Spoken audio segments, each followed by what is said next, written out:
Hi friends. భారత దౌత్యానికి అగ్ని పరీక్ష. సహజవాయు సంపన్న దేశమైన ఖతర్లోని ఓ న్యాయస్థానం గూఢచర్యం ఆరోపణలపై భారత్కు చెందిన 8 మంది నౌకాదళ మాజీ అధికారులకు మరణదండన విధించింది.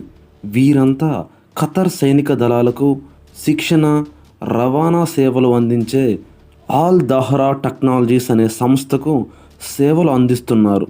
శిక్ష పడటానికి దారితీసిన ఆరోపణలు, కేసు వివరాలపై అటు ఖతర్, ఇటు భారత విదేశాంగ శాఖలో గుంభనంగా వ్యవహరిస్తున్నాయి.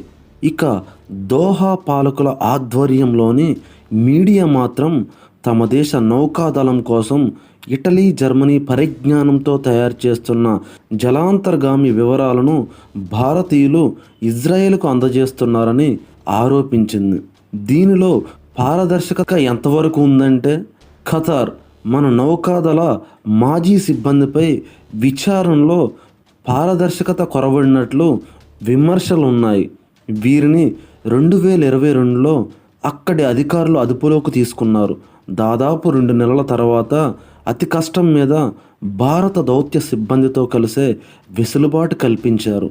2023 మార్చి దాకా వారిపై నేరాభియోగాలను వెల్లడించలేదు.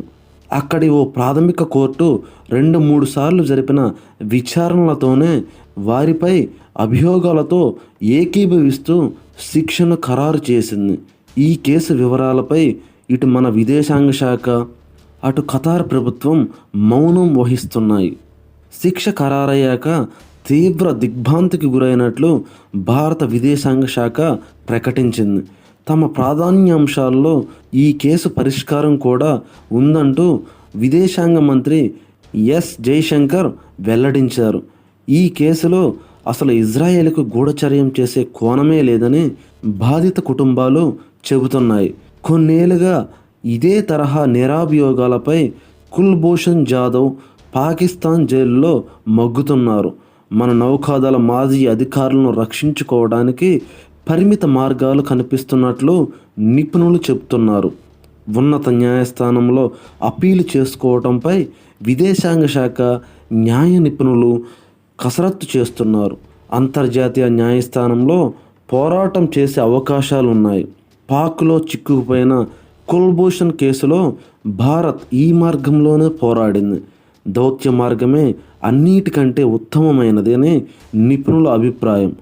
లక్షల సంఖ్యలో భారతీయులు ఖతార్లోని వివిధ రంగాల్లో సేవలు అందిస్తున్నారు. వేల సంఖ్యలో భారతీయ కంపెనీలు అక్కడ కార్యకలాపాలు నిర్వహిస్తున్నాయి. ఎల్ఎన్జీని దిగుమతి చేసుకుంటున్నాం. దోహాకు గణనీయంగా ఎగుమతి చేసే దేశాల్లో భారత్ ఒకటి. ఉగ్రవాదానికి ఊతమిస్తుందనే ఆరోపణలపై గతంలో సౌదీ, యుఏఈ, బహ్రెయిన్, ఈజిప్ట్ దేశాలు ఖతార్కు దారితీసే జల, వాయు, భూమార్గాలను దిగ్బంధించాయి. ఆ కష్ట సమయంలో కూడా మన దేశం నిర్మాణ సామాగ్రి, ఆహార సరఫరాల్లో దోహాకు లోటు చేయలేదు.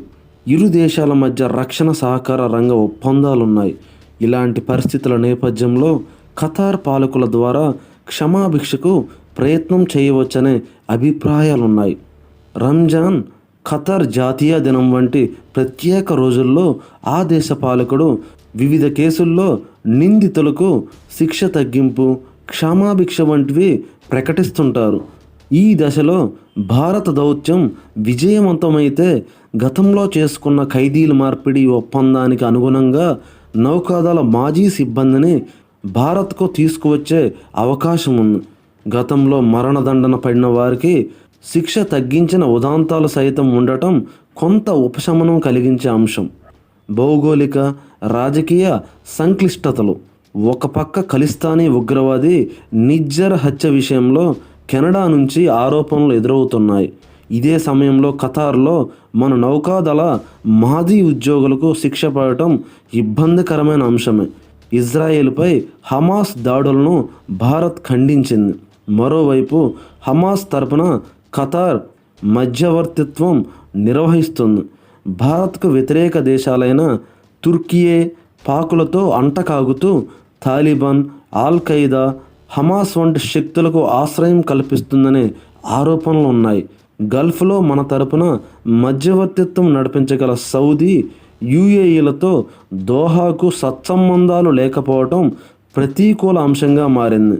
ఈ వ్యవహారంలో ఆరోపణల తీవ్రత దృష్ట్యా భారత్కు మద్దతుగా అమెరికా ఎంత మేర జోక్యం చేసుకుంటుందో నిర్దిష్టంగా చెప్పలేని పరిస్థితి నెలకొంది. అమెరికాకు కీలకమైన స్థావరం ఖతార్లోనే ఉంది. ఇలాంటి పరిస్థితుల మధ్య దౌత్య వ్యూహానికి పదును పెట్టడం ద్వారా ముందడుగు వేయటం సముచితం. ఇంతే ఫ్రెండ్స్ ఈ వీడియో మీకు నచ్చితే లైక్ చేయండి, షేర్ చేయండి, సబ్స్క్రైబ్ చేసుకోండి. Thank you.